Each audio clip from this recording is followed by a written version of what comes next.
In this video, I sit down with Omar over at the department as his guest on his podcast. We dive deep into what truly makes a brand a brand. It's not just about logos or aesthetics. It's about that deep emotional connection you forge with your audience. We'll explore why showing your true self is key to creating a strong personal brand and how being vulnerable makes you more approachable and relatable.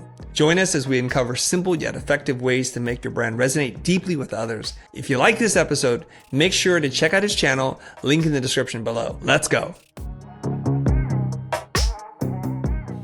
Welcome to the department where we interview people who are killing it in their department. And I'm excited because today's department is the branding department. If you search what is a brand, if you search branding 101, if you search how to build a brand, this person shows up. I'm fanboying right now. And I have with me Chris Do, who is an Emmy Award winner, also an Inc. 5000 recipient. Yes.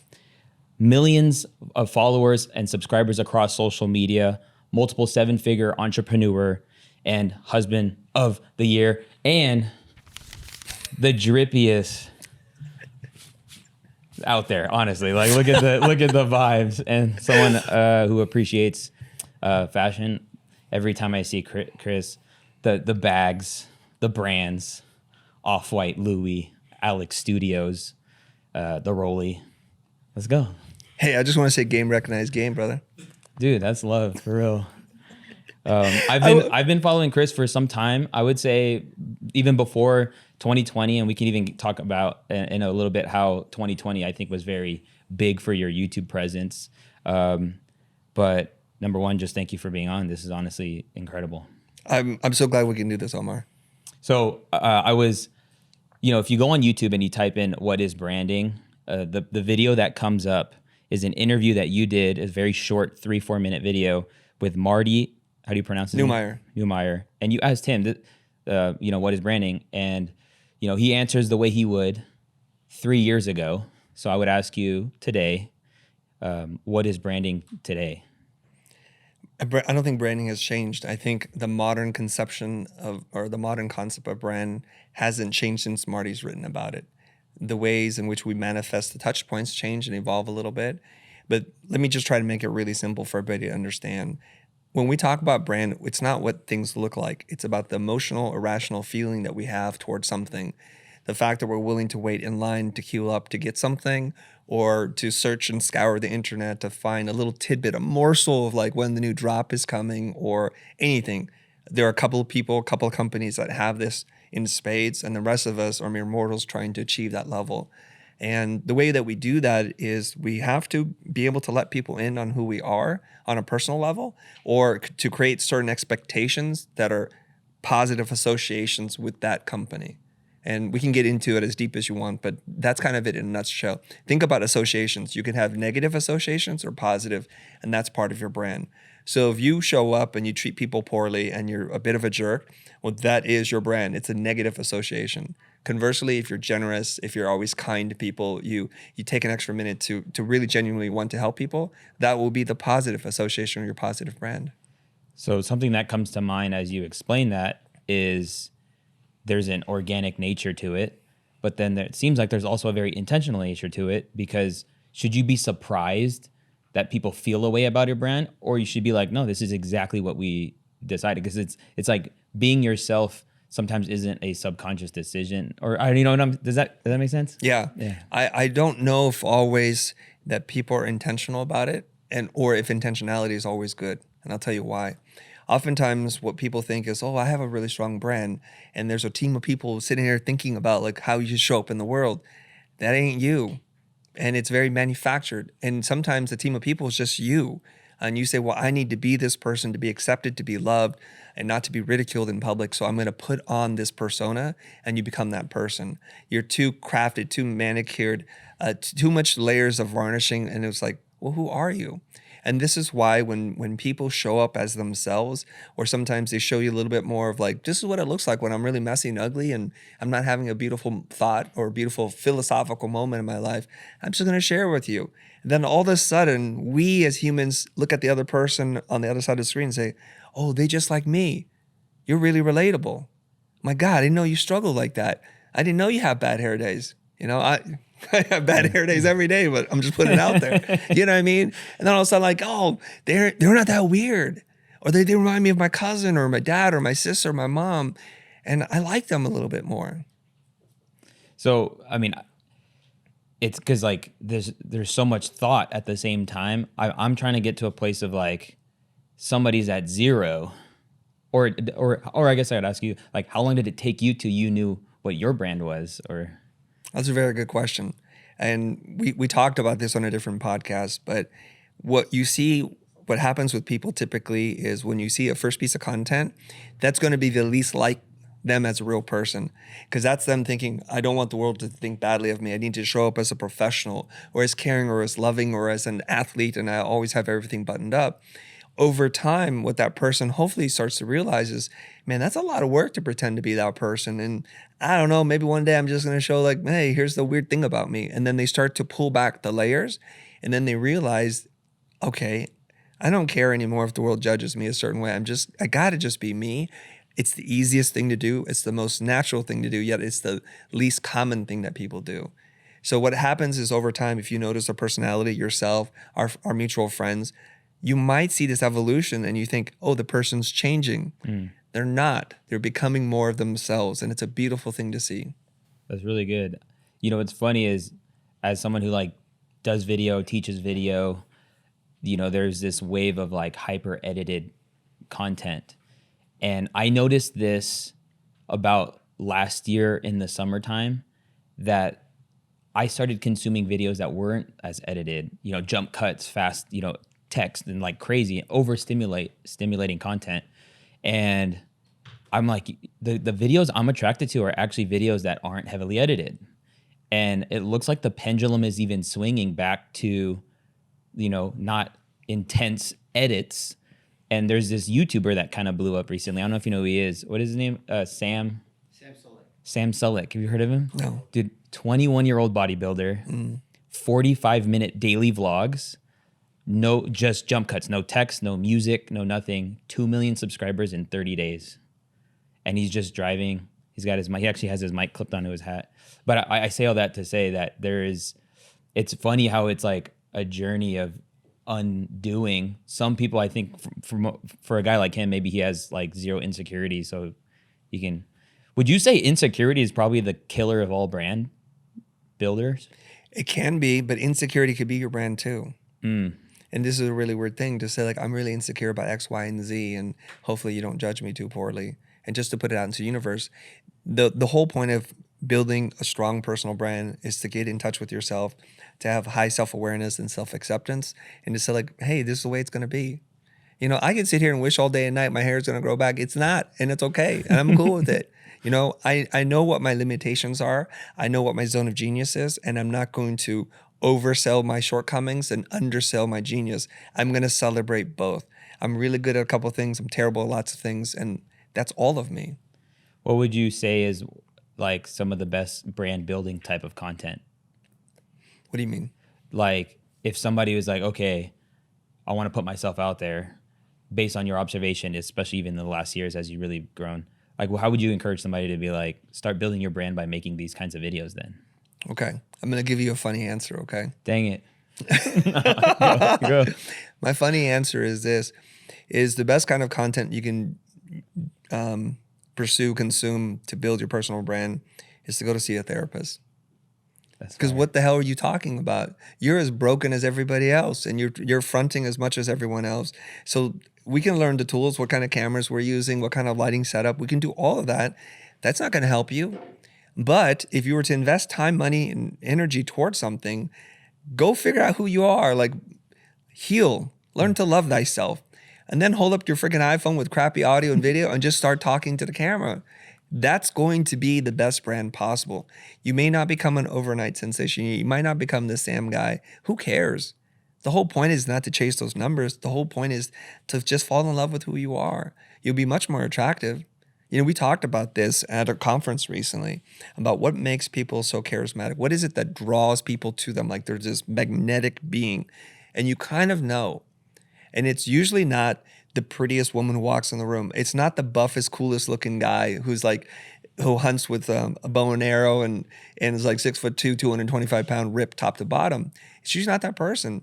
It's actually some person who's kind of doesn't call too much attention to themselves, creates space for others, and is super comfortable in their own skin. There's something really attractive about that. And the most beautiful thing about this is every person can do this. You may not be born with great genetics and cheekbones and height and physical gifts, but you can be born to learn to love yourself and to create space for others to do the same. Dude, it's so good. You have great cheekbones, by the way. I don't know if that's why you said that. No, I'm just kidding. Subliminally, I'm just going to put that out there. Hashtag cheekbones. Yeah. So do you help people build their brand or companies build their brands and stuff? I mean, you probably done it at a big level. So like, because like we're in an era where single individuals can build a brand, a personal brand, but then companies could build crazy good brand. Right. What are some themes throughout either or both of those that matter at the same level? I think foundationally the concept is the same. Philosophically, the application is very, very different. So when we work with corporations, like really big companies, they're trying to figure out what are we, and we're a group of people with opinions, and no one opinion seems to be it. So it tends to be very watered down, very generic, and then there's like zero personality. What we try to do, especially with most companies or corporations, is to help them figure out what is the origin story. Like when the founders came together to do something, they wanted to change the world. They wanted to make it better in some way. Somewhere along this journey, we've forgotten about that mission. So we got to go back and rediscover it. So we got to go back in time and find that. So that's what it is. Now, the difference here is there's a whole committee still making decisions, and we have to make decisions that's smart for the business growth, because when we make poor decisions, like recently with Bud, I believe, they did something with transgender, and it just messed up their brand in a way that is going to literally cost them billions of dollars. Lives are on the line. So we don't want to mess around with that. So that's why it's usually there's attorneys, there's marketing departments, there's strategists and writers, and they have to do this because they have to make calculated decisions, and we get that. If you take it over to the personal side, there is no committee. It's just you. It's just got to be you. And I've said this recently, building a brand isn't a product of invention, it's a product of memory. Who are we? When we're between 3 to 9 years old, that's who we are. But through conditioning, through parenting, through schooling, we've lost that because our entire society punishes people who stand out. You're an anomaly. You're going to get put in a different classroom. You're going to get held back. You might ride the short bus. Who knows? And all of a sudden, your entire world, your social structure collapses around you because your teachers, your friends are now going to look at you and treat you differently. So we've learned to go along is how we get along. And we've done a lot of going along. And I'm just trying to help people and to give them permission to, like, you know what? Why don't we do some of that deep work? Why don't we go into the shadow and figure out the things that you have guilt and shame over, that create anxiety and frustration for you, that makes you angry? Let's explore that, because that's the real you. And we have to learn to recognize those parts, to embrace them as part of us. Not to say we have to accept them, but to say, like, okay, we can work on those things, but we're not going to pretend they don't exist. And so when you walk in a room and you see somebody, it's like, oh, that person is so pretentious. They're pretending to be something. Like, don't talk to me like that. I'm just another person. Don't pretend like you're better than me. I'm tired of that. And I'm sure everybody in this room is tired of it too. And I will tell it to your face. So you mentioned earlier that like branding is like the emotion, but then maybe an immature way of approaching starting a brand is caring about the image up front. That's usually how people start. Right. So like, I started that way. I'll just put it out there. So there's like, let's get the logo down. Let's get the colors down. Yeah. Let's get. So if somebody, maybe when you had your agency or what, do you still have it or? It doesn't do anything. It still sits there. Okay. So like somebody comes to you and like, hey, we need a logo. And you're like, we need a brand, or what's the brand? Like what, because I would just imagine people are with the websites, the colors and all, they're focusing on all that stuff, which has less to do with the emotional side of things as far as getting people to feel something. How do you deter that priority? Let's talk about that. The word brand and branding has become a catch-all phrase to mean all kinds of different things to people. And so we need to kind of clarify. Most people don't come in and just say, I need a logo. They're like, I need a new brand, Chris. I'm like, let's unpack that word. What do you really mean? Let's explore why you need it and what's happening in the business and the market. tell me about the motivations behind this. We're going to have a conversation. I don't care that the clients know the right terminology to use. I'm not expecting them to. I, as the professional, need to know that. If you're a doctor, somebody comes in and is like, oh, I need surgery. Like, okay, I understand. Like, let's talk about the pain that you're experiencing while you're here, and then we'll figure it out together. And a lot of creatives, they think, well, the clients are supposed to know all the terminology and the strategy. I said, do not wish for that future, because then you'll just be a production monkey at that point. We need this, and put it that typeface and those colors, and we need 14 videos that are going to we don't want that. So we have to learn to speak the language for them. So when they come in, they're going to say something like, I need some new branding. I need to rebrand. Let's talk about what that means. Then we start to unpack that. Oftentimes, what it really means is we have a bad relationship with our customers. We need to fix that. Okay. Now we do real branding, which is, how's your product? How's your customer service? Let's start there. What's the onboarding, offboarding process like? What are the reviews and the feelings and the sentiment of people towards your product, service, organization? So we have to do a little bit of like empathy mapping. We have to do a little bit of research and kind of checking in with all the employees. Okay, now we can start, because that's our baseline. Here's where we're at as a company across all the touch points. Here's where we'd like to be. Are we committed to this now?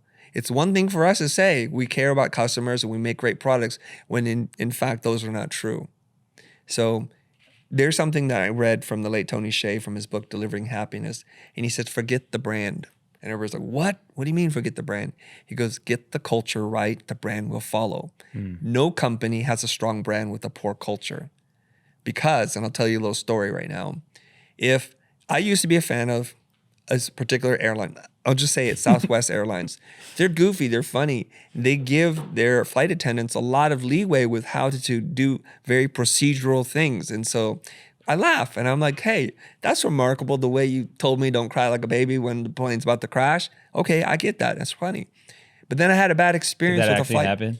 Huh? Somebody came over the microphone and They say funny things. They're like stand-up comics that are flying the plane. And I I'm love just it. saying that the plane's tripping out and they're like, yo, don't cry like a baby. I'm Well, sorry. no, this is like before the plane takes off. They're like, okay, okay. you know, if that person's acting funny, slap them and then put on your mask. Or they have fun. And we know that they're saying in jest, not literally to go do this.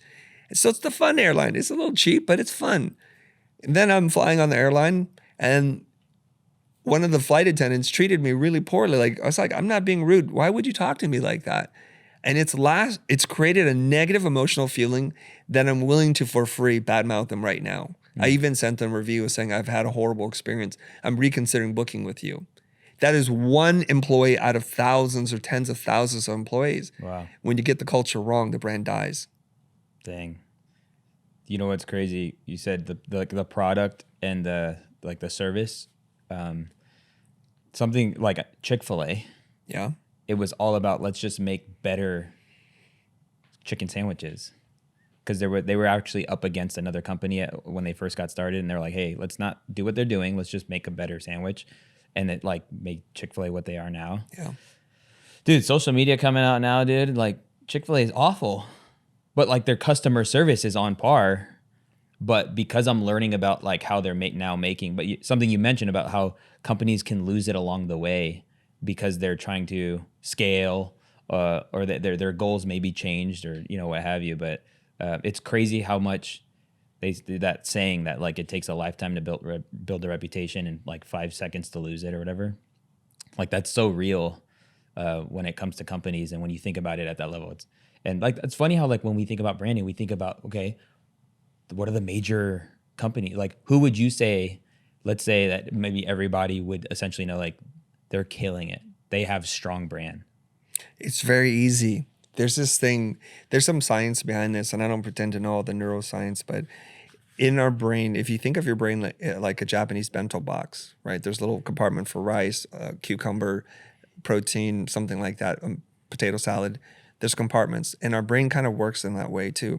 So in every category of every product, there exists maybe number 1 or number 2, sometimes 3 or 4, but not that many. And it's because it's a complicated world. We can't be sitting here remembering every single thing. Like if you had to figure out like who was the first person to break the 4-minute mile, you would know who was the first person to step on the moon. But who's the second person who did that? And you kind of just start to forget. Like for you, I see that you're a fan of LaCroix. now they have a place in your heart and your mind. When you go to the store, you're not looking at all the other brands. How many brands of sparkling water are there? There's a lot. And to each person, they're going to have a different preference. And so it's always the battle for the heart and the mind. And we know, okay, you're rocking fear of God stuff. So fear of God for you is killing it. And based on the line of people that are ready for their pop-up shop, clearly they've cultivated community and culture around a community. That's something that's really powerful. And so we know, and I'll tell you how you know, and everybody can answer this question differently versus like, here's what Chris thinks, is think about the different products and services you consume that you have a preference for, that you can't explain, that you're willing to pay more money for. That's good. So this is really clear. When you're competing on price, you have no brand. Unless your brand is, we're cheap. That's Walmart's brand. And for some people, they love that. But in most places, if you're competing on price, you have no brand, because almost the definition of brand is preference and willingness to pay a premium. That's it. Doesn't have to be more complicated than that. That's really good. That's something I've been learning with selling my coaching, because you're literally selling invisible. It's not, there's nothing tangible to it. I have to determine the value, but then I have to get really good at uncovering that value. And so that's why this year I've committed, one of the skills I wanted to grow in is sales. And I know you talk about this, and I love your philosophy, helping especially creatives determine these things and when to say the price, and not, you talk about like not having to justify it necessarily. And but I've had I started as a freelancer, video, photography. I've been doing that for 15 years until it got to the place where it makes sense to like probably teach this stuff. And a pattern I saw even in my own journey was like how do I even charge? And I think I think a lot of people who are entrepreneurs, especially online entrepreneurs, are asking that question. What would be your philosophy around that? The shortcut on how to charge, super easy. Easy to understand, really difficult to do. And I'll explain the concept, and then I'll tell you why it's really difficult to do. If we were to think, let's just say all creatives are very fair-minded, egalitarian, ethical people. Clearly not true, but let's just pretend for the sake of our conversation this is true. What would be the most fair thing to do in the marketplace? To have a fixed price for all products and services or people who come in, or name your own price? What do you think the answer would be? What is more fair, for someone to name their own price or for you to have a fixed price? What do you think? What's more fair? Yeah, what's the fairest thing to do? Pay what you can, or this is the price? I guess pay what you can sounds like... Pay what you can, right? Like if you went into a cafe and their literal sign says pay whatever you can. Today, you're not having a good day. You're laid off. You go in, it's like, I only have $2. Somebody's like, I'm having a great life. This meal's worth $30. And the average of it will probably be the price in which they would have set in the first place. But yet, this is a very egalitarian thing.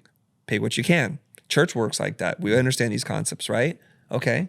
Kinda. What do you mean? Because it's 10%. It's a suggestion. It's not a rule. Huh? No, It is a rule? No, it's not a rule, but 10% applies to wherever. So it is a set price. Like God is giving a set price. Is God really? Or is the church? Because it's 10% of whatever comes in. Your income. Yeah. Yeah. So it's the same for everybody. It's still pay what you can, because somebody has 10 million. That's a lot more than what somebody who's like, I'm broke. It's still pay what you can. And it's still up to you. It's a suggestion. Sure. You may feel like it's a rule, but I say it's a suggestion. The mere fact that you show up is a suggestion, okay? Because there's no gun to head. Right. Right? Okay. Let's that may or may not be a great piece of content for your audience, but let's get back to it. Yeah. So pay what you can. So let's just say that's fair, okay? Are we in agreement that it's fair? Yeah. I'm sure in the comments they're like, F you, Chris. No, they're fair, not. I do think going to a restaurant and it's like give whatever you can is different than here's a restaurant, it's 10% or it's a percentage of whatever you make. There's a right? Are we doing semantics now? I don't know. Go. Okay. Go. We're getting hung up on concept, right? Yeah. Like Like, you go to the airport and there's a guy shining shoes. He's like, whatever you want. Right. Everybody has a different idea. Some people will give them a lot. Some people will give them a little. But Blair Enns has written about this. There's a person who shines shoes at a very specific airport that every time he's there, the person does such a great job. He makes sure to go there, and he's like a pay what you want thing. And he goes, on average, this is how much money he makes, and he makes way more money than if he just said $8 or $12. Okay, now he's incentivized to do the very best job he can because he knows how you feel about that service is going to be what you're going to pay. I think that's a really beautiful business model. Let's put it into the real world now. When we do a video project, what are we going to charge? Well, we can charge a flat fee. You want to do a 2-day setup, is $5,000, let's just say, and includes X, Y, and Z. And all our customers, it's $5,000. So it's a fixed fee. But what if we said, what is the size of the problem you're trying to solve? Let's charge you a price that's appropriate for what it is you're trying to do. Well, then that forces us to have a real strategic conversation that's around business that's going to impact the person. It could be, I have no problem that's going to be solved by video. Then it's your obligation and your duty to say, well, then there's no reason for you to give me money to do this. It's actually bad business practice. In that case, I need you to go talk to this person who does strategy, this person who's copywriting. You need an email funnel. We know some people. Talk to them. And if that all works out and you still feel like you have a problem that we feel that can be solved with video, please come back. I'd love to work with you, but I don't feel right taking your money right now. Yeah. I will take it if you insist, but I don't recommend it. And the funny thing is when you do this, what happens in the relationship between you and that person? What happens with the esteem, the trust, the feeling like you're looking out for them? It's not going to go down. It'll probably go up. That's really good. Right? And every time I tell a customer, not every time, a lot of times, I tell them, I don't want to take your money. I will take it if you force me to, but I think you could do other things. Then they turn around, they insist to give me the money. I'm like, okay, I've done the best that I can. You don't need plastic surgery. You don't need to climb Everest. You don't need that fast car. But if you want to, I will sell it to you, but I've done my duty. So if each person that comes to you and says, I have $1 million video problem, what should the budget be? It should be some percentage of that. It's not $1 million. Let's say it's 10% because we're on the God thing. 10%, so $100,000. Is that fair? Great. Well, I have a $10,000 problem. Okay, 10% of that, $1,000. Does that help you? Great. Yeah. And that's how it should work. So that will help them to understand the value conversation isn't the value of your time. It's the value of the outcome you achieve for the other person. Really big difference. Yeah. Mindset shift. I mean, and that's like sales, like level up too. Just speaking their problems or like speaking into their problems and their needs, not necessarily what you are all going to do. Yeah. So you're uncovering like four skills within that framework that I just mentioned, right? You're doing diagnostic, you're doing strategic, you're doing consulting, you're doing sales. And by the way, you're also bringing in video expertise in that case. Yeah. And I mean, just with my, that offer I have, which is, I call it dialed in a day. So I go into an office space or somebody's home if they have this space. Number one, I mean, my brain works cool because I've messed with a lot of gear in a long time and I've set up a lot of shots that like I could see a space and then recommend the gear. And then even I come in, I set it up with my team and then we train. It's like invaluable. Like it's an offer that honestly sells itself type thing. But the pricing thing, I've always had How much you charge to do that? It's evolved this year because just tell me the price, Omar. $15,000. Oh, that's a lot for the service. Nice. Okay. Not with the gear. Not with the gear. This guy knows what he's doing. $15,000. That's pretty good. Yeah. I like that. And it's evolved to that because I started with $15,000 and it included the gear. Okay. So there's a level to it too where I'm like in my nowhere's nowhere. I'm like, this isn't worth it. And you're who? My nowhere's nowhere. Like, what is that? You just touch your belly, but I don't know. I don't have a nowhere. Like, nowhere. You ever deliver on a project or with a client and you finish it and you're like, I can't charge that much anymore. It wasn't worth the time to do that. No, I've never done that. Really? Wait. No, I'm sorry. Yes. Yeah. My bad. So you finished the project. Yeah, and like I can't continue to do that financially. I'll ruin myself. Yeah, that's what you're saying. Yes, I had that feeling all the time actually. Yeah, so I started it off. It was like $50,000 and it included the gear. So I probably made like $5,000 for the day. Right. And then I'm realizing also the problem that it's solving. You know, like I was learning a little bit more about that, and the client that would pay it because they see the value in it, and so it's funny. It's like I think you talk about this too. Like usually when a client pays even more, they're usually easier to work with too. That's just They like, are. I don't know, just the case. So right now I've landed on 15, and Yeah. usually it's a podcast setup, because it's multiple cameras. And then I think the value is really the training. But I think the question I was trying to get to is like, I kind of don't know where to stop. So you just said like, dang dude, that's kind of pricey. But then my head, like I had somebody tell me like, dude, you should be charging 25 grand. And here's the reason why, because you're adding a level of interior design too. It's not just the gear. It's like you're transforming a space. Yeah. Okay. There's no real answer to this, but there's no end into what you should charge, because as you level up customers, the customer's problem is bigger every time. So if you stay within a very specific small to medium sized business, 15 grand, they're going to choke on that. And then your pool of clients is going to start to contract. Right. Whereas if you keep leveling up, somebody's like, oh, hey, I want to look like Johnny, but I actually run a $200 million company. So let's take the abstract lesson, the meta, and take it to your specific business. Is that okay? Yeah. All right. So the way that you're like dialing a day, catchy, it's got alliteration, it's got, nice flow to it. But ultimately what you're doing is the way I would sell this is, I'm going to tell you right now, you're going to overpay for what I do. Except for when you factor into one thing, how long would it take for you to do with your team? How many iterations would you have to go through? And at what point will you be happy with the result? Do the math in your head right now. Whatever that number is, I'm going to give you a new number, and you're going to just see if that is above or below. Right? That's really good. So this is all I would do. That's in an abstract framework. There's a friend of mine, I can't say who he is exactly, but he transformed his business. The guy does over $500,000 in revenue in a year, and he's a one-person company. Right? One-person company, and he works like 10 hours a week. It's beautiful. And the thing that he shared with me, which I hope your audience finds this to be super valuable. Sorry, friend, for revealing your secret, but I'm just going to do it. Here goes. He used to charge a set fee for what he does. And he works in the web space. So he designs and builds websites for his clients. And then he realized, okay, now that I finished that project, I'm on the hunt for another project, and that can be grueling. So his fundamental shift isn't what he did. He just changed how he presented it and how he offers service. So he changed from a fixed fee to a subscription fee, and I'll talk about that, okay? So he goes to his prospects and says, okay, you need a website. And websites aren't these static things. They need to be updated, security, all the time. Things are happening all the time. It's like a living organism. It's like a houseplant. It needs to be taken care of, otherwise it will die. If you had to hire an art director, a copywriter, a web developer, and a designer, what would that cost? Let's just do the numbers together. Let's just say that number wound up being 400 grand.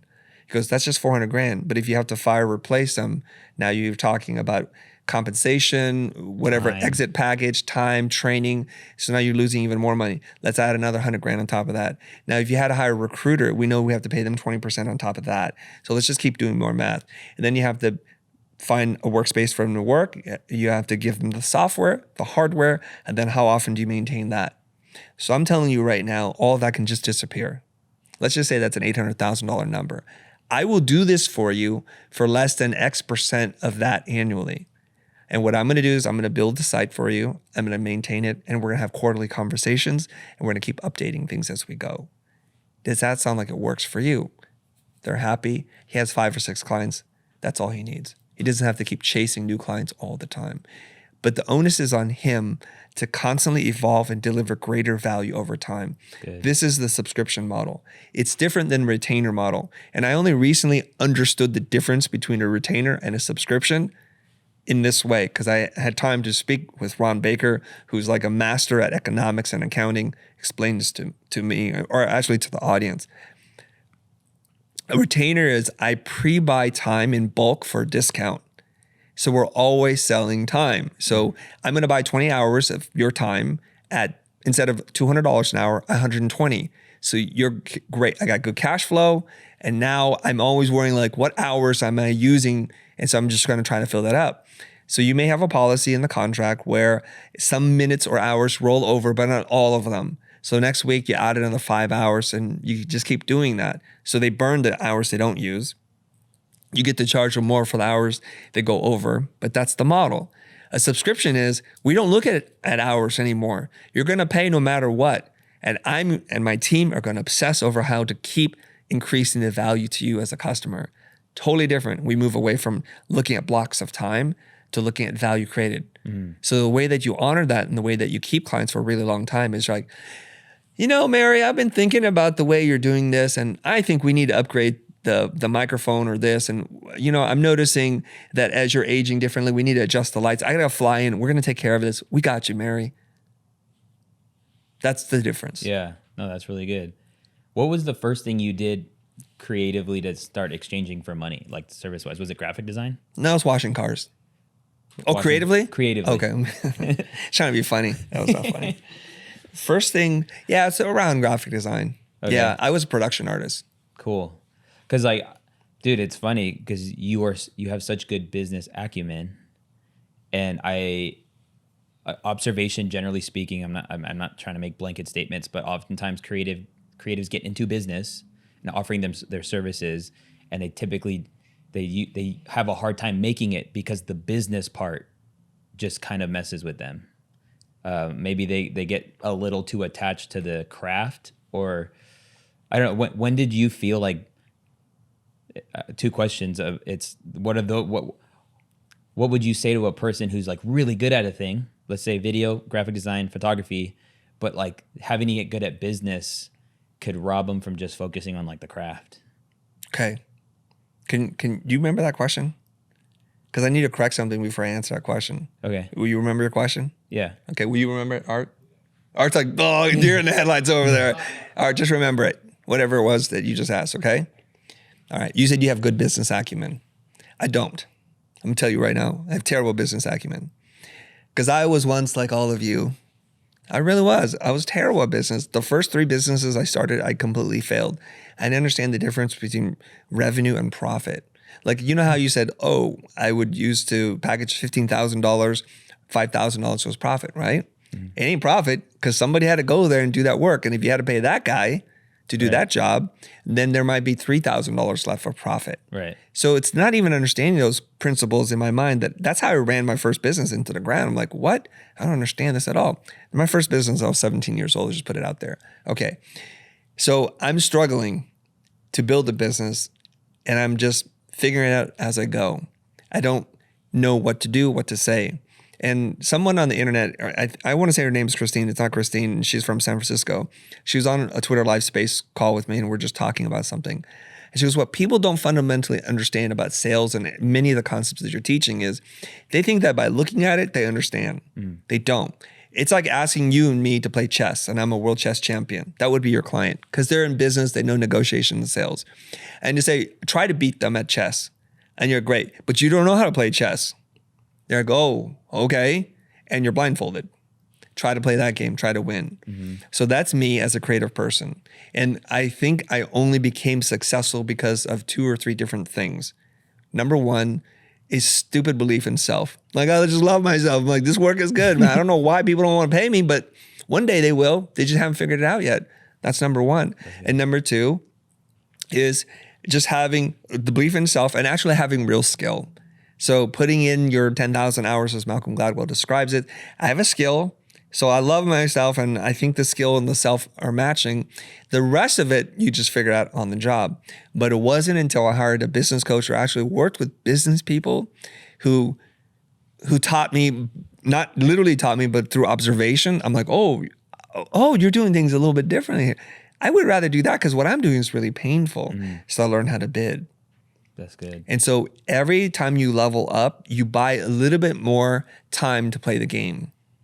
You know, you're not old enough to go to the arcade, but when we were at the arcade back in the day, Bro, I'm 33. I've gone. I've gone to arcades, dude. Retro arcade. Okay. I'm talking about for people who are old enough to remember right, when you had a pocket full of quarters. Machines. Shut up. No, not that old. Come on. Okay. When you go to Aladdin's Castle or Time Zone or whatever, we would go golf land. We would come in with a hand of quarters and we'd play like Street Fighter or something. And you'd put your quarters up because that's how many times I get to play this. And somebody's like, I got next. They have to put their quarter up. So the whole point of business and life and game is how many quarters can you stack up because you want to play the game for as long as possible. We know that no matter how good you are, it is finite because the time is ticking down already. So you got to just stack the quarters. So what we do is we learn a skill, a couple of quarters. That's good. But we will run out of quarters banking just on skill. And that's a trap a lot of people, creative people, fall down. And they're not entirely to blame because it's an idea that's perpetuated by academics within their schools. They say like, just work on your craft until you die. Let's celebrate more craft. Let's have shows about craftsmanship. Let's have speakers who obsess over craft. Where's the business part? Right. I'm the guy in the back. I'm about to like explode out of my skin here. Like, hey, you donkeys, when do we get to talk about how to sell this stuff? Yeah. How to speak about it? How to be positioned in the marketplace so that we attract the right kinds of buyers for our services. So they keep playing the craft game, and we know that at a certain level, it's diminishing return on investment of time. Yep. Like you're good. You're like nationally good. Being more good or gooder, not a real word, is not really going to change your game. So what we have to do is we have to learn another skill set. Maybe we need to learn communication or presentation or sales or marketing, lead generation, conversion strategy, branding. Maybe we should try one of those things because that will help us. Okay? So the mindset of the creative person is just to get better at craft. If I make the most pristine video, if the video is extra crispy, as you like to say, as the young people say, or, I came up with a super dope transition. Yeah, that's cool. But did you help that person's business grow? Boom. That's all it is. That's really good. And I can make an inferior video and still get better results. And I have evidence for this. Who is the most prolific, successful YouTube creator right now? Mr. Beast. What do you think about the quality of his videos? I mean, he's talked about being in 1080. They've leveled up as of late, but no, it's MERP. MER? Yeah. MER? MERP. MERP? Yeah. I'm like learning some new lingo here, Rich. See, you got to stay young with the kids. No cap. No cap. This guy just learned cap the other night. No, yeah. Super white. Top YouTuber, and he doesn't have the sharpest video. Yeah, and he could. Yeah. He has the money, but he doesn't. And I have a theory as to why. When I want to see pristine video, I'm going to watch an Apple TV series. I'm going to watch an HBO production. I'm going to watch a Netflix thing. I don't tune into YouTube because I want pristine video with just flawless lines of words and editing. I don't need that. Actually, that creates a barrier between me and that person. So sometimes in the pursuit of the perfect pixel, we create a barrier, and we don't want that barrier. Dang. YouTube. Juice. So how much Not did you... MERP. No cap. Juice. Yeah. How much did you pay that business coach? How long into your journey was that your first investment into yourself? Because that's actually, you in humility, you said you don't have business acumen, and then 5 minutes later, you're like, yo, you gotta learn sales, conversion, fulfillment, retention, back massages. You gotta learn it all. Yeah. You have to. How long? And you do learn it, right? Yeah. So in the very beginning, all of us, unless for whatever reason the stars are aligned just perfectly for us, we will struggle for a period of time. I know our friend Sean probably has. We all struggle. Like we're all kind of be broken at some point. And then we hit this point. And then we hit that proverbial road, the fork in the road, and we have to make a decision. Do we want to do more of the same and suffer? Or are we going to change? Sadly, the vast majority of the people in our space choose the right road, which is the wrong road, to lead down the path of more of the same. And then they cry and they feel the world is unfair. I hear from them all the freaking time. Yeah. And I feel so bad for them. My heart does go out to them.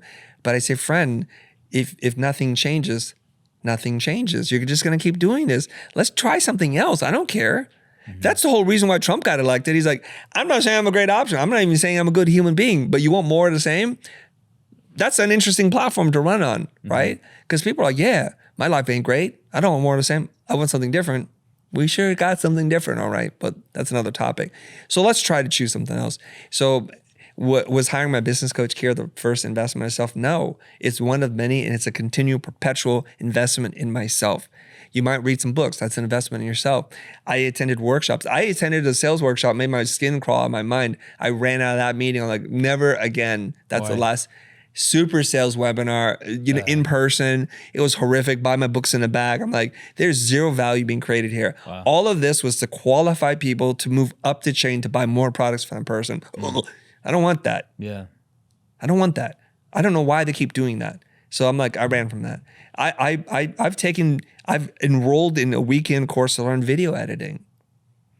I pay people to say like, hey, will you share some of what you know? And they're like, nah, don't worry about it. I'll tell you what I know. I'm like, great, even better.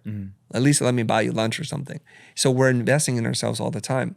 So about 5 or 6 years into my business, at this point, we're doing about $2.2 million every year. And I'm like, hey, what's the next threshold? Because I'm not content with that. Let's go. There's a glass ceiling. I want to break past it. I meet my business coach, Keir McLaren. I work with him. He helps me to change first year, $3.9 million. Wow. Okay. And that was just the lowest it's ever been since then. So we just keep jamming after that. I wind up working with Keir for 13 plus years. I met with him every single week for 13 years. I put in the work. For many of those years, this is the funny thing about YouTube. Y'all, I'm 51 years old. I created my first video when I was 42. So 12 years after this guy is alive, I start my first video. Wow. But by then, I've already put in a decade of teaching. I don't know how many years I've been working with Keir at that point. And so I'm going to go on the internet, having the experience of teaching, directing commercials, making music videos with some of the biggest brands and bands in the world, reflecting what it is I've learned. So people are like, how hard was it? Well, you go put in your 10 years, then you see how hard it is. Yeah. And if you're good year one, congratulations, you're a freaking genius. The rest of us, we just got to work for it. That's really good. What is the thing you want to get better in right now? Marketing. We suck. Okay, dang. That was one of the questions I had.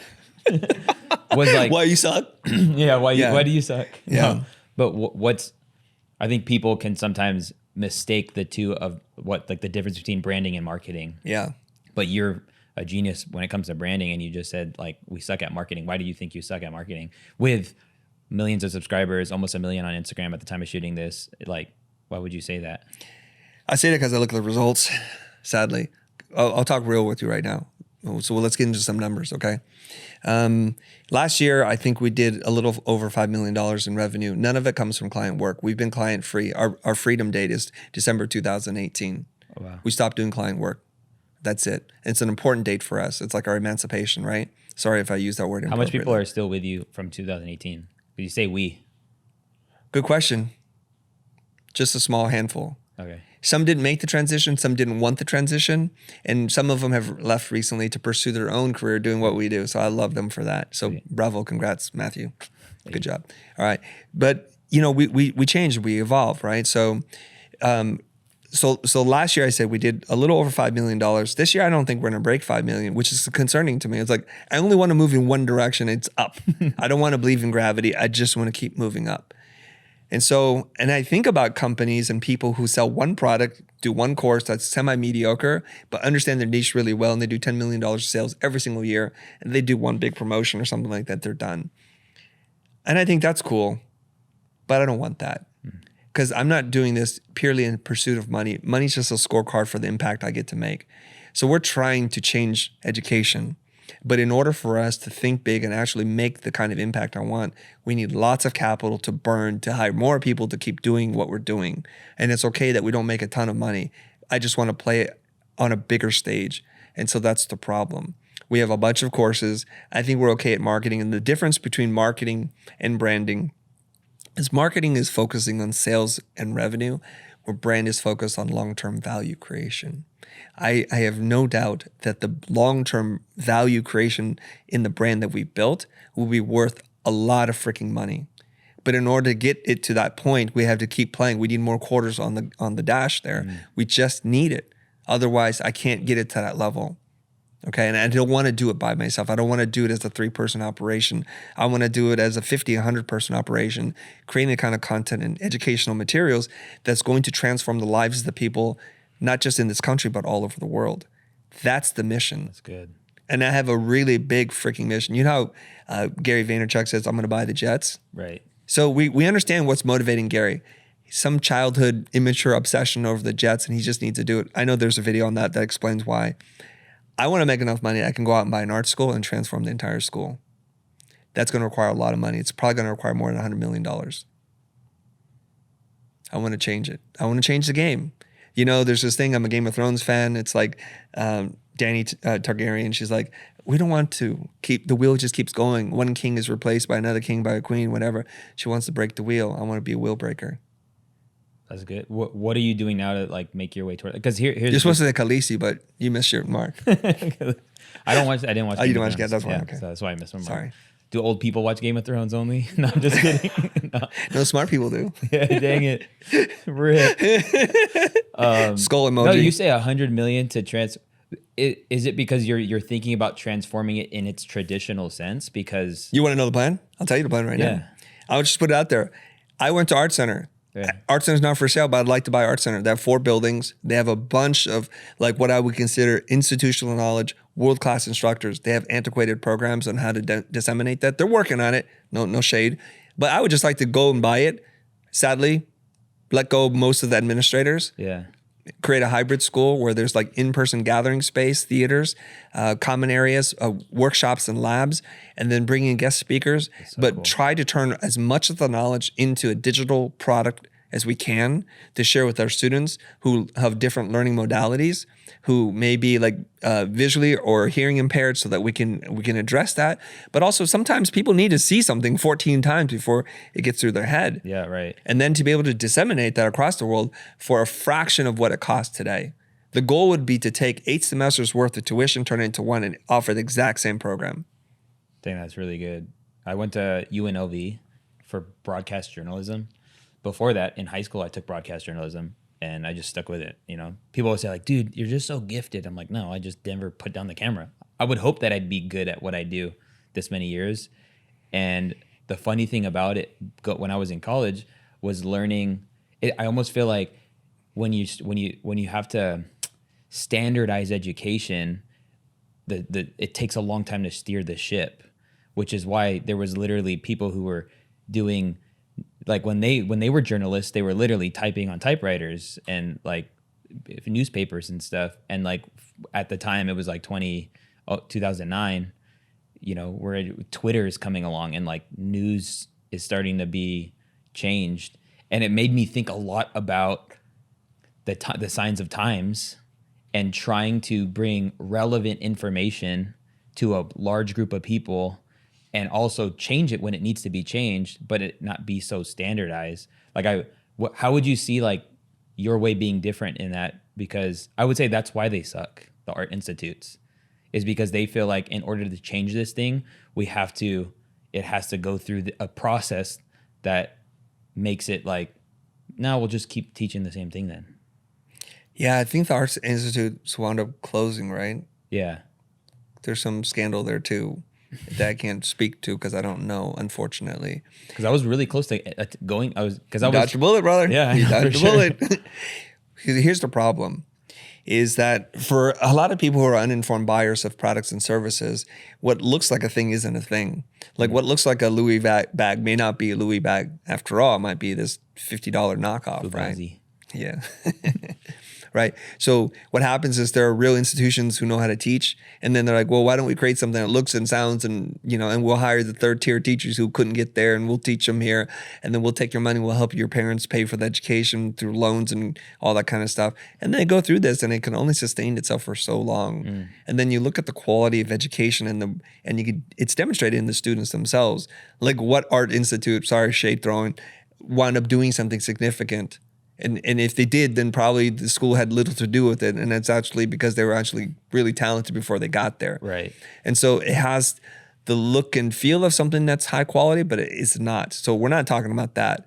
Let's talk about taking a really great school and trying to make it better. So the thing that works against this is it's run by committees. Mm-hmm. There's usually a board of trustees and a whole bunch of people trying to like guide this thing that are not 100% vested in the outcome. They just want to make safe, conservative decisions. Naturally, I understand why. And then you have just legacy. Well, our forefathers did it this way, and then their forefathers did it this way. Why wouldn't we just keep doing it? Well, I don't know if you've noticed, the world's changed a lot. There's lots of tools and things that are available to us that we can do now.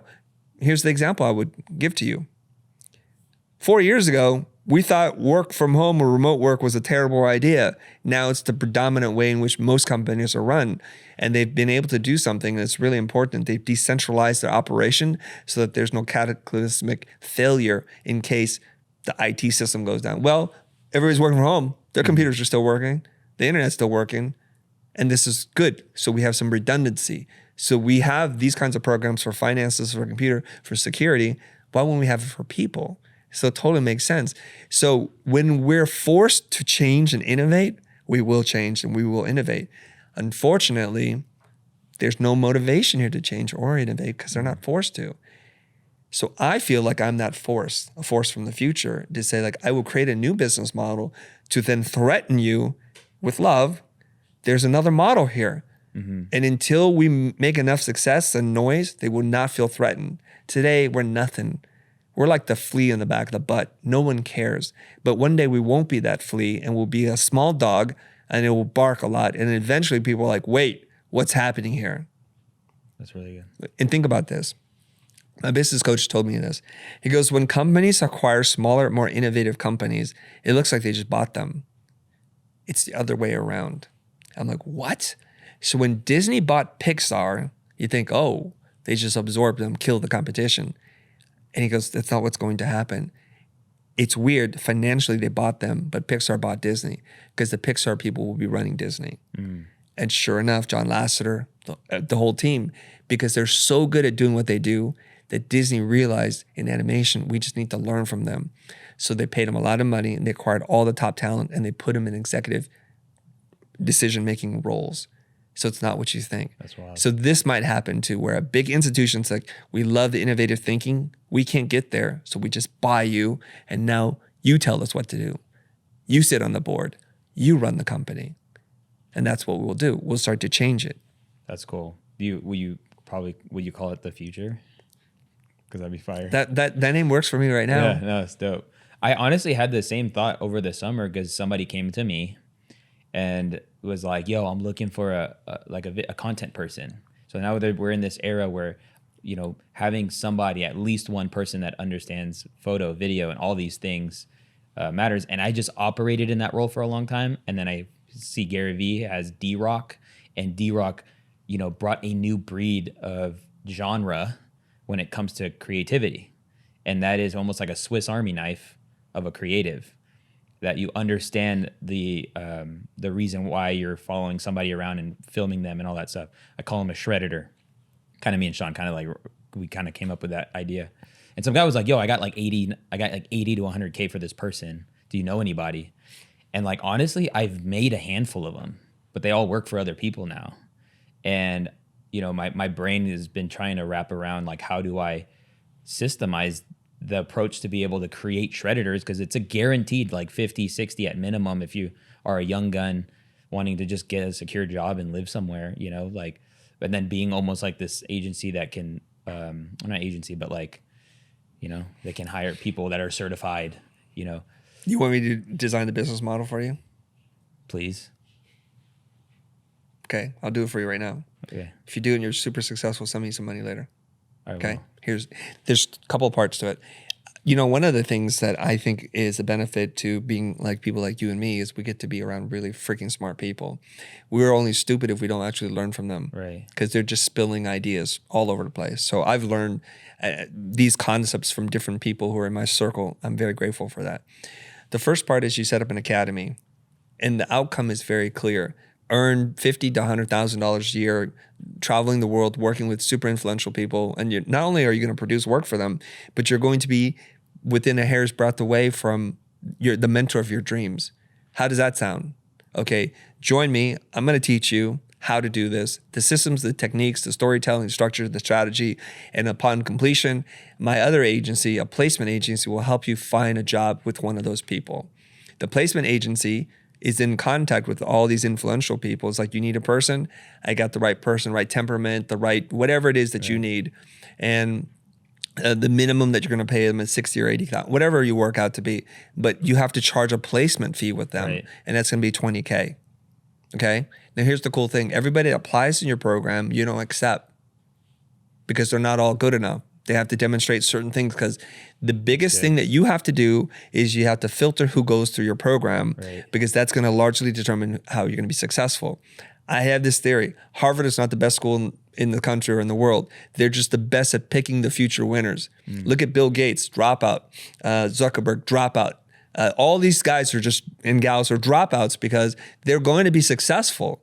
So what Harvard did was they created a powerful enough magnet that they would apply so that they can say Harvard dropout. Yeah. And that's important. So when they're super successful, then go back and donate a ton of freaking money. And then you say, well, we'll give you an honorary degree. You know, those kinds of things work. Now, all the rejects that you have, this may or may not be ethical, but I'm going to say it. You sell the rejects as a name to UNLV's video department program, because they need students and they can work with them, and they will pay you money for those qualified leads. So these people have already expressed intent. We want to learn. We want a career in journalism, in videography or editing. You're like, you know what? You move them over there. Dude, it's amazing. There's a three-way business model right there. No, and that's when I mapped it out, I saw that part. Here's the thing I struggle with is the idea that a lot of these entrepreneurs you would work for, and I'm seeing it, they're losing a lot of their creatives because they sell a lifestyle type of business, freedom, do what you want. But the guy who's filming them say that message can't live by that. And so what's happening is like the creatives want to be entrepreneurs, but it's like, no, dude, you got paid for, you're getting a salary for this job. And it's like, I also paid $20,000 for you to be here. Like that's kind of the thing that I'm like, I don't know how much involvement I have in that part, but it would speak to the placement agency that like, hey, this didn't work out after a while. Well, it's like, well, they had the talent, but this person, and I know somebody might just say, yo, just have them sign a contract. Well, I mean, I guess, but do you know what I'm saying? No. What's the problem? That like, I'm guaranteeing like a salary job essentially with the placement agency, but the types of people they work for build their self-belief to want to go out and build their own thing. So it's a thing that's happening. Like, you mean the people you place then will wind up leaving and doing their own thing? Right. Well, how's that your problem? I'll tell you something. Because I placed them. No, it's not your problem. Do you know how this works? Have you ever hired a recruitment, like a headhunting agency before? I have. Okay. That's how I know how this works, okay? So here's the skinny. They place people. The better they are, the less duds they send you to look at as candidates. They make 20%. If they quit or you fire them with a certain amount of time, then you help them find someone else at no extra charge. But after a certain period of time, it's not your problem anymore. Yeah, okay. They're hungry and desperate for someone to do the work. For one reason or another, either they're not inspiring, or they're cruel, they're not good people, Right. or the person didn't wind up having a good ethic beyond that, then they all part ways. All you have to do is call up a recruitment agency right now, find out the terms and policies. Actually, you can just skip the whole process. Type into ChatGPT, I need a boilerplate placement agency contract that follows industry standards and norms about fees and termination agreement. Have it drafted for you. It'll just pull it right out and just save you some money. Yeah, that's fire. Okay, just put it in the thing. Okay, you mentioned it, AI. I just wrote a few things down because I'm not resistant for it. Like there are some things that are like pretty interesting. What are your thoughts around AI stuff? Like, you've put this phrase in, it creates that graphic. As far as like the skill that we talked about so much about like putting in the time, and the reason why there was so much that you had to offer because you spent a lot of time doing a thing, and it's kind of like the time to do a thing is getting smaller and faster and requiring less discovery, which makes a person. I don't know. What are your thoughts on AI? If you and I had an opinion about AI and it actually impacted what's going to happen in the future, then I would love to talk to you about it. But no amount of you and me talking is going to slow climate change or to change the conversation that's happening with AI. It's not going to happen. So if we accept a new reality where there's climate change, AI is going to completely disrupt every industry possible, then the only real question that we should have is, what are we going to do to incorporate AI into what we do to enhance our productivity, our creativity, and everything else?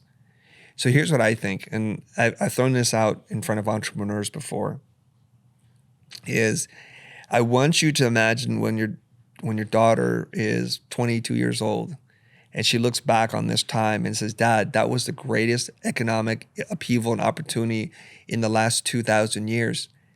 Daddy, why aren't we in the golden tower right now? Daddy, what did you do with AI? You're like, oh, I slept on it. I resisted, I didn't do it, or I was slow to adopt and we were destroyed.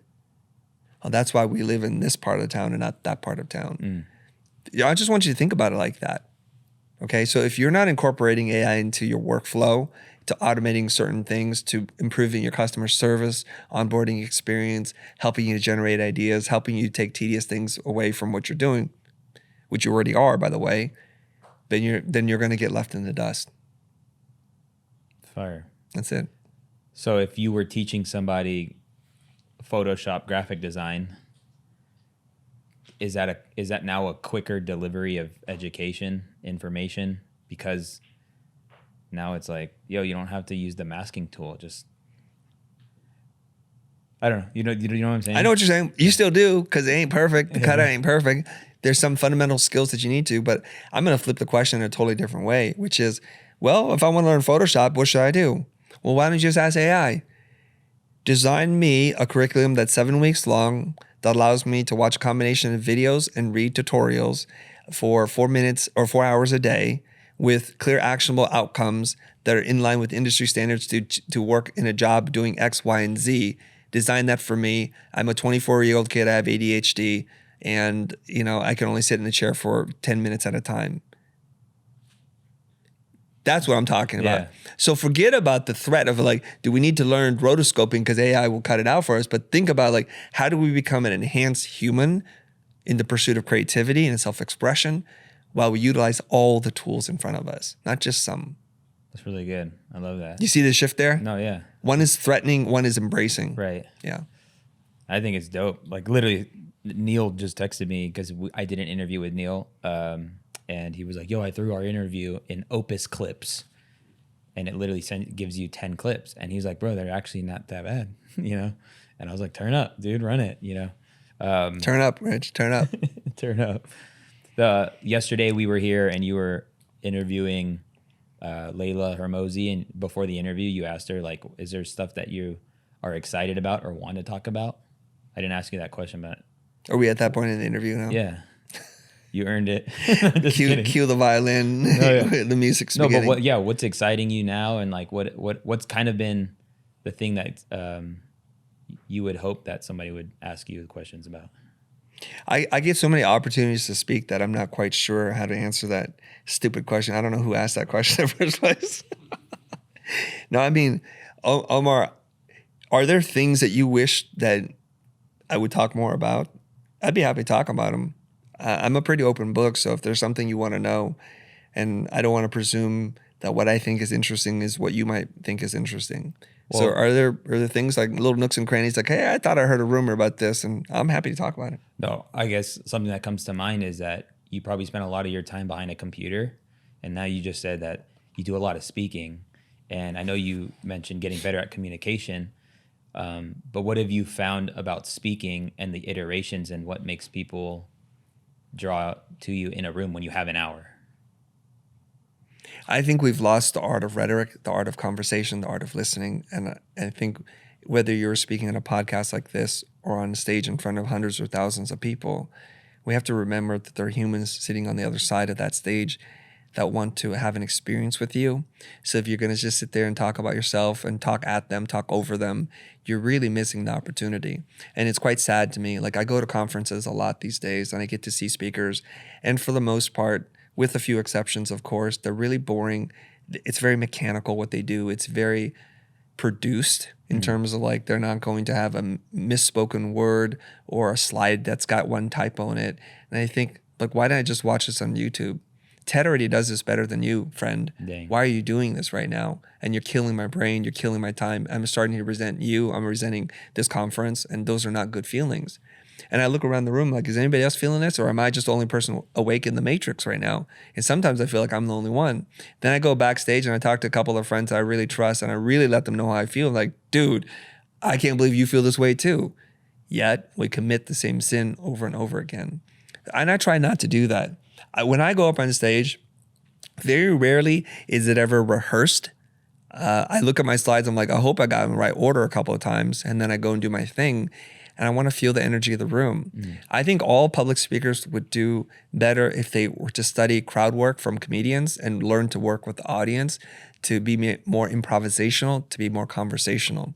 So I'll tell you some things that you can do right now. Just right now, if you got a talk that you're doing tomorrow in front of your company, board of directors or clients or thousands of people, here are 2 or 3 things that you can do. Number 1, ask the audience real questions. Don't ask them purely rhetorical questions. Like, literally ask them, why are you here? I'd love to hear from you. And just say that and just talk to them. Like, I want to have a conversation with you right now. And try to let go of the need for it to follow a very specific talk track and just be a little bit more improvisational. The more that you can do that, the better. Number 2 is to learn to use your entire body and your body language. And I think a lot of times we have this model of what perfection looks like, and we try to emulate that. And so we walk, we're stiff, we have our hands a certain way, we're very professorial. It's like, yo, it's okay if you shrug your shoulders. It's okay if you raise your hands like this. Express and communicate through the entire body, not just like this. This is really, really important. And I think the last thing is, if you have voices, if you can bring a little bit more of like the quirkiness of who you are on there, onto the stage, into the platform, you're going to connect and hit with so many people. I'm going to present this to you. Basketball was played a very specific way for a really long time. They wore really short shorts. They had bad haircuts, and they would dribble and do layups. There's no 3-pointer. That's it. And then black people get in the game and they're doing all kinds of stuff. And I'm like, whoa, this game is fun now. It's interesting. It's improvisational. It's a little flashy, and it's really fun to watch. And you start to see innovation happen. And I think there's something that's really beautiful about Black culture here in America, is that there's this lyricism to the way Black culture interprets music, fashion, architecture, design, sports, performance, comedy, that gives everyone else permission. It's like, oh, we never had to do it this way the whole time. And they're like, no one told us we couldn't do it, so we're just going to do it. Yeah. When you come from a place of not having a lot, you have to use your imagination, and you start to break rules. So like, oh, we could do anything. And I think that's what's really interesting. So speaking as a person of color, if I can just say that, it's like I try to bring in my culture, my flair, my emotion, my quirkiness, my comedy, my humor, my sarcasm, my sometimes inappropriate jokes. I'm just going to bring them because, you know what? I don't care if you hate me, but I'm just going to be me. Great. Last thing. You know Russell Brunson? I know of him. He defines marketing as, he would say, marketing is attracting and repelling. Would you say branding is attracting and repelling? Yes, but I think we're saying it in different ways. I think branding is attracting and repelling, attracting more people who identify with what you're about and repelling the ones that are not. I think marketing is attracting in that it's attracting money and revenue, but it's repelling as it's repulsive to me. The kinds of tactics that marketers use, they're in for a short-term revenue gain, and they'll do anything and everything they can to get that buck. We've been burned. All of us have been burned by one program or another. They had not lived up to its marketing, and that's problematic. So I think the traditional marketer that many of us have problems with, they think they can just find an infinite number of new customers or new suckers to sell to, and they will. And they'll keep doing that until they make enough money they can invest in legitimate businesses. It seems like that's the way it goes. Yeah. You know what I'm saying? As soon as I said that, I saw you smirk like, yeah, yeah, I know the plan. I've seen it before. I would rather just build slowly. If it means that we're not going to be a $10 million company as fast as I would like it to be, so be it. But I'm really interested in building audience, community, and meaningful connection. And if that takes a gazillion years, let it take that long. So, I mean, you have been able to make decent revenue. Yeah. What do you do with your revenue? I invested in our people. I invested in our programs, and that's where I'd like to go. So let's say tomorrow you're like, Chris, I'm a billionaire. I'm a philanthropist. I would just want to give you $10 million. What would you do? No strings attached. Do whatever you want because we just love you and we want to support what you do. Here's what I would do. I would take some of the ideas that I think are successful now and just run it at massive scale. So what I would like to do is to onboard a whole bunch of teachers that I think are amazing, give them a $15,000 advance and say, take the time it's necessary to write and produce your course. We know you can teach, but we need to know that you can teach in video format, and we will then just produce that. So I would probably need 10 producers and a bunch of editors working with them so that we're just onboarding them as fast as possible when they're ready to make the content and then to sell that content for a fraction of what it would cost you to get in a normal traditional brick and mortar school. That's what I would want to do. So that's going to be a money-losing proposition all day long until it's not. So when you're about 50 or 100 courses deep into your catalog, all of a sudden now that catalog becomes super valuable because somebody's going to have a good experience with this professor and say, oh, you have this other thing I didn't know that was available, and this sounds really cool, and I had a good experience, and they just keep doing that. So then all the instructors win, and then the future is in a school wins.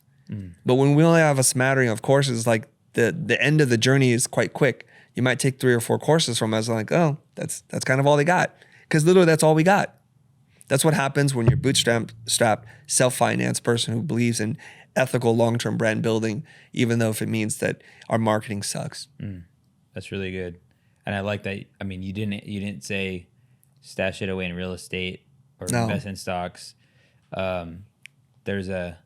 Seems like the concept of retirement is not one that you subscribe to. It was. Or pay a retainer to. You know, well played. Chasing retirement was an idea I had until I found out I could retire. And I'm like, I don't want to retire. This is stupid. So I don't need more money for more money's sake. This is where I start to kind of get confused because there's a lot of people we know that only live a certain way. Like people have crazy amounts of money. They don't live like that. So what do you do with all that extra money? I think a lot of it is just because the idea of winning more is fun for them. But then it's like, wouldn't the idea of helping more people be better? You notice this happens a lot in the age of the tycoons, the railroad tycoons, the steel tycoons. When they got older, they found God, they found religion, and they started to give all their money away. But they waited a mother-freaking long time to give that money away. You could be doing it on the ascension. Right. And I'm not giving money away like I'm doing charity because charity runs out. It doesn't empower people. You're only feeding them for the day. What I'm talking about is investing in tools to empower people to achieve a lifetime of earning. That's the way I'm going to do this. So there's no point for me to make $10 million and put in a bank. What am I going to do with that? To make more money that I'm not going to spend? Yeah, I might buy another chain or something. But other than that, another Louis bag. Another bag. I mean, I need another bag. Daddy needs a new bag. But outside of that, it's like, I'd rather just use that money to help people. And here's the best part. Just trying to bring the whole conversation in a little loop here to bookend it, right? We talked about personal branding at the beginning and branding. I am very fortunate to live this life that I get to live. That the message that we send out through the internet literally reaches some kid in Ghana who doesn't have the opportunity that people here have, the financial resources, the mobility, just nothing. But somehow they can watch that video and start to apply that and transform their lives. And I know this because they send me messages. I know this because when I walk the streets in somewhere other than where I live, someone will come up to me in some weird corner of the world. It's like, you changed my life. I'm like, what do you mean? And I hear this. I used to earn minimum wage. And then last year I did $150,000. This year I'm going to do $250,000. To this makes me smile from ear to ear. And I give him a big hug and I say, I shouldn't say this, but I say it anyways because I think it'll impact them. I say, I'm really proud of you. Please continue. That's good. And don't forget to send me some money. Yeah. Whisper. Because daddy need a new bag. That's all. Dang. Dude, guys don't hear that. Which part? The new bag? No, that part too. No, the proud of you. Yeah. I had a friend tell me that. Yeah. He was like, hey, Omar, I don't know the last time you heard it, but like legit, bro, I'm proud of you. As a friend, bro, it got me because I was like, dang. You cheer up a little bit? I haven't heard that, maybe. Yeah. I haven't heard that from a man, even though he was a friend, you know, like, Yeah. like man to man, it does something to hear that because probably we don't hear it enough. Yeah. But dude, thanks so much. Could you let people know where would they go next step with you from this conversation? Yeah. Before I say that, my wife and I, we went to like a relationship building workshop course. Yeah. And there was this man who was teaching it, and we were watching videos and reading his book. And he says, like, we all want love, but love is such an abstract concept. So let's try and make it less abstract. He goes, we just want to be acknowledged and appreciated. That's so fundamental and it's so easy to do. I see you and I'm grateful for you. So I know this because I understand a little bit about human psychology. Is when I look at people in the eye, I know that most people are a little bit broken inside and they needed a word of encouragement in their life and they didn't get it from probably one of their parents or both. So when I really want to touch somebody emotionally, like just strike a nerve with them, I just look them in the eye and just like, you're deserving, you're good, and you need to be nothing more than that. And I just see you. And I do that and men start crying immediately in front of me. And it's like, it's okay. It's okay to cry. And I think if the world kind of operated on this principle of just acknowledging people and appreciating them just a little bit, it doesn't take anything, it'd be a better place. So I'm going to look at you all in the eye right now and say, you're worthy and I'm proud of you. Keep it up. And on that note, if you'd like to follow me and find out some more information about what we do, I'm on most social channels at the Chris Do. That's D-O. And if you're interested in the future, my future and yours as well, it's the Futur, Futur.com. It's not the further, it's the future. Thanks very much. Appreciate you. There's a scripture that hits that. Yeah. So when Jesus comes, he goes to John the Baptist, and John the Baptist baptizes Jesus in the Jordan River, and then it says in all the Gospels, it says this account: a dove comes upon him, and a voice from the sky says, "This is my beloved Son, in whom I'm well pleased."